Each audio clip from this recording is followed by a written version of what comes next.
to our channel 3M Malam Minggu Blow. Hari ini kita kedatangan tamu spesial di channelnya 3M. Ini spesial loh. Kenapa dibilang spesial? Karena teteh-teteh kita dari Bandung ini adalah anak kembar. Nah, yang kita pengen tahu apa sih yang dialami sama anak-anak kembar ini? Gimana keterikatannya? Gimana rasa-rasanya? Yuk kita lanjut untuk ngobrol-ngobrol ke Kameri. Boleh di-share profilnya teteh-teteh? Oke, untuk namanya TFI Sri Rezeki, dan satu lagi TFA Sri Rahayu. Punten silakan perkenalkan diri kalian masing-masing. Sampurasun, saya Eva Sri Rahayu. Saya profesinya penulis novel.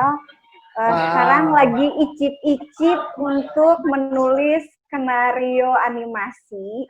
Doain semoga tahun ini animasinya itu bisa launching. Amin. Mudah-mudahan lancar ya. Iya. Kalau nggak salah nulis playing bukan nggak sih? Playing victim bukan sih? Iya. Bener ya, itu yang the best banget ya. Itu keren banget loh, penjualannya. Udah baca, Mbak. Ledak banget emang. Gila sih. Wow. Halo semuanya, selamat sore. Evi, benerannya Pak. Saya profesinya juga sama full time writers, nulis novel dan juga nulis blog sih. Terus udah gitu sekarang lagi menyiapkan novel sejarah tetralogi sebetulnya. Terus kami punya loh buku berdua. Ada toh. Ada. Miris. Wow. Keren. Khusus buat anak kembar aku sama Eva aja.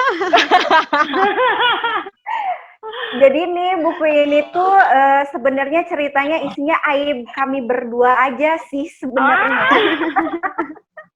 Gak nyangka bisa ya. Menceritakan aib Wajah-wajah sendiri ya. sepolos mereka ada aib gitu ya. Iya. Itu udah launching kapan Teh? Yang mana? Yang Viris. Iris ya.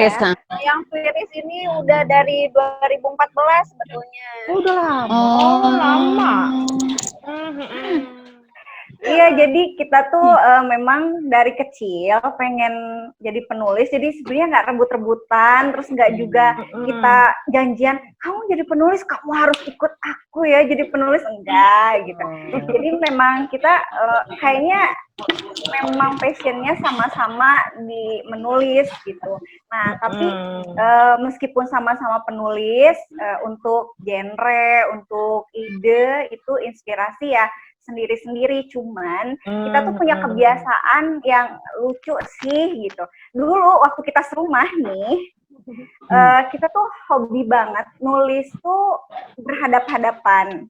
Jadi satu meja kita harus nulis bareng, terus habis gitu kita tuh saling tukeran gitu. Jadi kalau misalnya Evi selesai satu bab, Eva selesai satu bab, harus dibacain terus saling kritik, gontok-gontokan.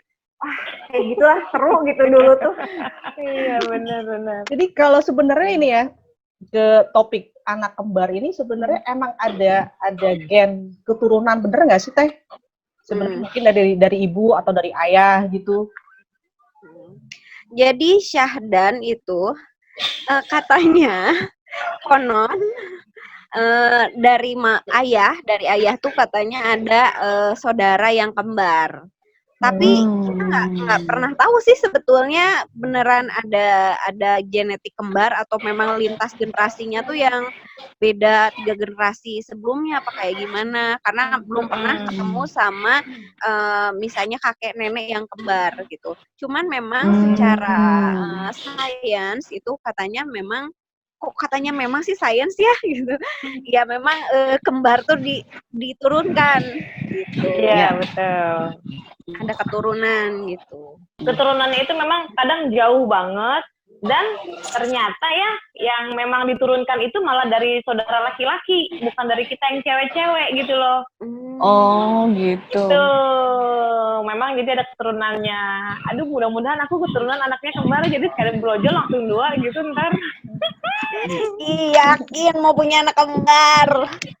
Ih, kayaknya enak deh teh. Malah temen aku ada yang kembarnya itu teh cowok sama cewek teh. Kan jadi kayak komplit gitu kan. Jadi nggak usah produksi lagi kan. Produksi sih produksi. Cuma kayak kalau dijadiin itu kayak agak berat gitu. Jadi tuh ya, kalau ada yang cerita ke kami gitu ya, pengen punya anak kembar, kita tuh selalu bertanya balik. Terus Yakin gitu. yakin, pusing loh. Terus anak kembar, atau dalam hati belum tahu dia. Tapi kalau dari Teh Eva sama Teh Evi nih, pengen nggak punya keinginan nggak buat nanti punya anak kembar lagi? Secara kan kalian Enggak. kembar nih. Enggak banget. Enggak mau. Enggak mau. Ini anak Saya kembarnya udah tahu ngomong. rasanya jadi anak kembar. Dan Kita mikir ngurusnya 2 kali, pasti kita ribet tuh. banget. Iya, Eva tuh sering banget dibilang kalau pembawaannya feminim, Evi pembawaannya tomboy. Tapi sebenarnya kalau dari Kenyataannya. fashion gitu, fashionnya itu Evi tuh sampai bilang ke Eva tuh, kamu tuh fashionnya nggak tertolong, Pak. Kamu tuh nggak jelas, Harajuku nggak jelas gitu. Nah justru Evi yang lebih fashionable gitu, walaupun dia disebut tomboy tapi dia fashionable gitu. Ini kalau ngomongin udah banyaknya perbedaan satu sama lain, ada nggak sih keuntungannya gitu atau ruginya gitu jadi anak kembar dari Teh Eva sama Teh Evi? Keuntungannya dulu kalau misalnya kita serumah, jadi kalau misalnya baju bisa tukar-tukaran, sepatu bisa tukar-tukaran. Walaupun Eva fashionnya nggak ketolong, tapi dia kan suka matching-matchingin sesuka hatinya gitu kan. Nah, terus udah gitu kita juga bisa brainstorming atau enggak ngerjain PR bareng. Atau kalau misalnya kita pengen tukeran sekolah, ngerasain sensasi sekolahnya Eva tuh kayak gimana gitu. Nah, bagian nggak enaknya nih, jadi kita tuh dari kecil ngerasa kayaknya capek banget gitu ya jadi anak Berdua kembar yang mulu. 24 jam itu selalu dibanding-bandingin orang gitu. Ya maksudnya Oh, oke. iya gitu. Jadi kayak misalnya bahkan napas aja itu dibandingin, oh napas Evi kayak gini caranya, kalau Eva kayak gini gitu. Oke. Gila ya, makanya kita tuh pengen ada bilanglah satu jeda gitu ya, yang dimana kita tuh bisa jadi diri sendiri yang nggak dibandingin, karena dianya kan nggak ada gitu ya. Nah kita mutusin buat kayaknya kita beda sekolah deh, biar kita punya ruang sendiri-sendiri gitu. Nah akhirnya kan SMA kita beda. Cuman pada akhirnya kita penasaran juga kan, aduh sekolah Evi gimana ya, sekolah Eva gimana ya, jadi tetap aja sih kita akhirnya pengen tukeran yuk gitu. Nah, di tempat yang berbeda, di sekolah yang berbeda, berarti kan ada tuh incar-incaran tersendiri nih. Nah, kalau boleh tahu tuh kriteria laki-lakinya itu cowoknya itu sama nggak sih dari Teh Eva sama Teh Evi? Beda sih kita ya. Beda. Oh, beda. Untungnya beda ya Pak ya. Dan itu kalau dipikir-pikir sekarang kita dapetin yang sesuai ya. Jadi sesuai dengan Eva tuh kriteria ya. sukanya cowok yang putih, unyu-unyu gitu, lebih muda, cute gitu. Nah kalau Evi tuh gimana sih? Yang maco ya, Evi ya. Yang cowok pokoknya kayak orang Indian gitu kan, kulitnya merah, rambutnya panjang, terus berotot gitu. Kalau dari kalian berdua nih sebenarnya yang lebih tua siapa, yang lebih muda siapa? Ada umur waktunya kan ya? Ada. Jadi Yang lahir, yang keluar duluan bedanya, yang kakaknya iya, atau adiknya? yang duluan tuh Eva. Kita tuh bedanya 30 menit. Ini ada triknya ya buat ngebedain anak kembar tuh siapa kakaknya atau adiknya. Lihat dari nama. Nah, kayak misalnya Eva, A itu kan berarti huruf vokal yang pertama. Berarti Wow. kalau Itu Evi gitu. sungguh informatif sekali ya. Tos juga sih ya, katanya kalau anak kembar itu yang lahir duluan itu sebenarnya adiknya karena kakaknya ngalah. Nah, iya pernah dengar Sains gitu. Kalau sains kan nggak gitu ya, yang Iya, duluan yang keluar duluan. yang kakaknya gitu. Kakaknya Iya. bisa aja kakaknya ngalah. Aku emang pengawas sih anaknya, jadi aku biarin Eva dulu yang lahir. Iya. Atau terlalu betah di dalam Vi sebenarnya. Jadi, duluan nih gitu. Oke. Aku tuh pernah dengar istilah kata tuh ini searching dari Google juga sih. Twin tuition ya. Twin tuition ya. Twin Artinya tuition. tuh sebenarnya ada ikatan Lagi si bikin anak kembar ini gitu sih. konten. Pada saat misalnya si yang tua lagi sakit, yang muda juga ngerasain sakit. Bener kayak gitu nggak sih sebenarnya? Coba Evi jawab dari segi sains dulu. Enggak, pusing kalau dari sains. Sebenarnya kita percaya sama nggak percaya ya sih ya Pak ya. Di antara itu gitu, soalnya kita waktu kecil, waktu bayi itu kita dipisahin selama 4 tahun setengah dan kita tuh harus ditemuin seminggu sekali. Kalau kita nggak ketemu, kita dua-duanya pasti sakit. Alasannya apa harus dipisahin dulu? Iya. Itu kenapa? Karena Jadi kalau dulu. ada mitosnya ya, kalau misalnya anak kembar bareng-barengan terus tuh nanti dia karakternya nggak bisa berkembang. Jadi makanya harus dipisahin. Kalau rasa sama juga nggak? Nah, Yang satu sedih, yang rasa lainnya ya. sedih gitu. Ini yang agak aneh soal perasaan ya, Vi. Jadi, teteh gini, kita tuh ya dari dulu suka ada kayak gini, hari ini tuh Eva kok sedih banget gitu ya. Terus pas ketemu Evi pulang ke rumah gitu ya, Vi, kok Eva sedih banget ya, Evi gimana? Iya, aku juga sedih banget hari ini. Jangan GR dulu. Evi ternyata bukan ngerasain perasaan Eva, tapi dia juga ngalamin kejadian yang bikin dia sedih. Cuma si kejadian-kejadian itu sama gitu. Ketika Eva senang juga senang banget. Terus Evi juga ternyata senang gitu. Katanya sih penjelasan logikanya itu jadi karena ini kan ada ikatan DNA gitu ya di antara kami. Jadi seperti ikatan DNA itu yang membuat katakanlah ya kayak nasib atau apa itu saling mempengaruhi gitu. Jadi kayak gitu. Keterikatan Jadi bisa satu rasa batinnya ya. Gitu. Telepati nggak? Telepati. Yang kadang ya kita bisa telepati gitu. Kalau di sekumpulan orang, terus udah gitu kita ngasih kode tapi nggak ngasih kode, cuma lihat-lihatan tapi kita udah bisa baca orang kayaknya ada naksir kita berdua deh, tapi dia bingung ya mau jadi yang mana gitu. Pasti sialan banget ya, emang dia kira dia ganteng. Iya makanya cepet kita tendang gitu. Pernah kayak gitu ya? Iya pernah ya. Waktu kecil kami itu, ini pengalaman satu-satunya, untung ya Vi, ini pengalaman satu-satunya ya. Semoga tidak lagi. Jadi waktu kecil tuh ada kakak kelas yang charming banget gitu ya. Waktu SD ini, aduh ya ampun kita udah ganjen dari SD gimana sih?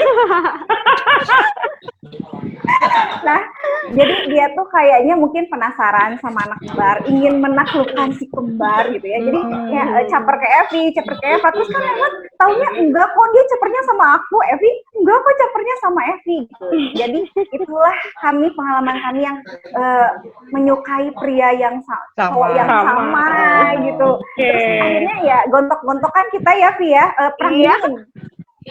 Tadi kayak milih pacar kan berarti kan punya berjalannya waktu, udah masing-masing dewasa udah punya kriteria masing-masing dong ya.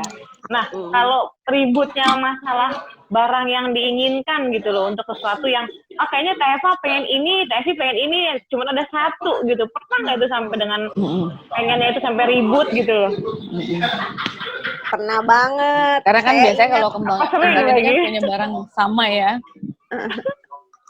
Ingat banget waktu kecil kita tuh lagi, karena kita emang suka baca, terus udah gitu kita suka baca komik yang di koran gitu kan, udah gitu kita bacanya nggak mau bareng-barengan.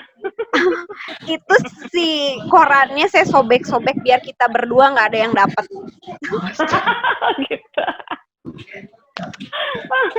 Nah kalau soal sebenarnya. baju gitu ya, misal kan mama beli baju itu awal-awal tuh selalu sama.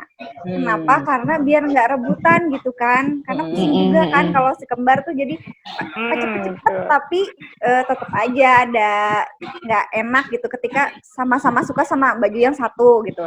Nah akhirnya udah gede gitu, itu kita memang bebas milih sih, dibedain gitu.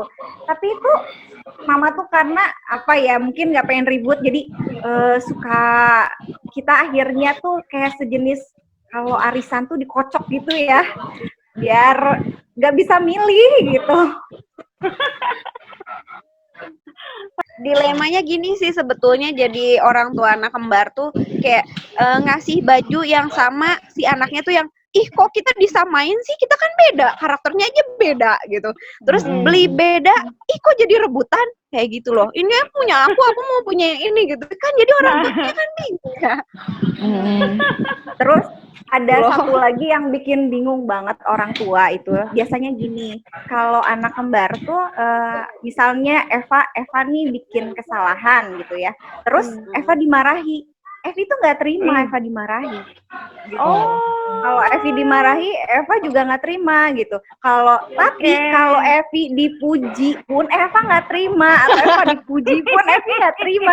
Jadi memang makanya tadi yakin pengen punya anak kembar karena treatmentnya tuh benar-benar khusus gitu. Luar biasa karena loh ya. harus seimbang gitu. Dimana kalau memuji itu tekniknya itu nggak boleh memuji yang membandingkan, jadi mengangkat satu dan menjatuhkan yang satu enggak gitu. Kalau kayak gitu nggak akan terima gitu. Jadi yang diangkatnya pun nggak akan terima, nggak akan suka, nggak akan merasa wah aku nih keren, enggak. Justru dia tuh empati gitu sama kembarannya yang aku juga pernah di posisi seperti itu, pernah dijatuhkan gitu. Makanya harus nggak ada perbandingan gitu. Tapi kamu kalau misalnya keren, ya kamu keren karena memang kamu gitu. Bukan kamu keren karena kamu di atas si kembaran kamu. Nggak boleh dibanding-bandingkan, nggak boleh ya. Gitu ya. Nah kalau misalnya emang Mbak Mary ketemu cuman sama Evi doang atau Eva doang kan pasti, aduh ini Eva apa Evi, ternyata walaupun Mbak Mary itu ternyata temannya Evi gitu, ketemunya sama Eva, hai Vi, terus si Eva udah langsung iya hai gitu, terus ya udah lanjut aja gitu. Paling nanti pas pulangnya, tadi gue ketemu loh sama temen lo, yang mana ya ciri-cirinya gini, oh iya ya udah. Yang paling utama kalau penasaran banget soal kami, ini ada ceritanya di sini. Ini asli loh ceritanya, memang kita kamu gitu. Langsung aja dibeli ya. Ini ada bukunya di mana, bisa dibeli di mana? Nah, ini bukunya masih ada sih, bisa pesan langsung di penerbit Pub Press gitu, atau bisa pesan ke kami juga sih, misalnya mau DM ke inbox atau DM ke kami bisa. Gitu. Terus ada satu lagi nih, kami punya YouTube channel bareng, yaitu YouTuber juga loh. Queen's Universe. Jadi di situ kami ada juga bikin video-video ya Via. Ini Evi yang bakal cerita selanjutnya. Sebenarnya YouTube channelnya ada dua, yang Twins Universe itu memang karena kan kita bikin komunitas anak kembar. Nah di situ kita mengupas anak kembar yang lain. Wah itu seru tuh kayaknya tuh ya. Gitu kan. Nah ada satu YouTube channel lagi, Epic Kreatif, itu memang kita bikin cerita tentang berdua ya. Jadi keterusan dari buku tulis ini bisa dilihat di YouTube Epic Kreatif. Gitu. Seru banget sih. Terima kasih ya. Evi sama Eva udah mau sharing bareng sama Tri. Makasih ya. Apapun kalian, apapun kegiatannya, mudah-mudahan dimudahkan, diberkahkan. Mudah-mudahan walaupun kita masih dalam kondisi pandemi kayak gini, tetap keberkahan selalu hadir buat kita semua ya. Sekali lagi terima kasih Amin. banyak Tete Evi, Tete Eva, sukses buat kita semua juga. Terima kasih buat semua teman-teman yang udah watching video ini. Jangan lupa untuk subscribe 3M, channelnya 3M. Mudah-mudahan ada banyak sekali informasi yang juga memberikan manfaat buat kalian semua. Terima kasih dan jangan lupa stay safe, stay healthy. Sampai jumpa semuanya. Terima kasih. Dah. Bye.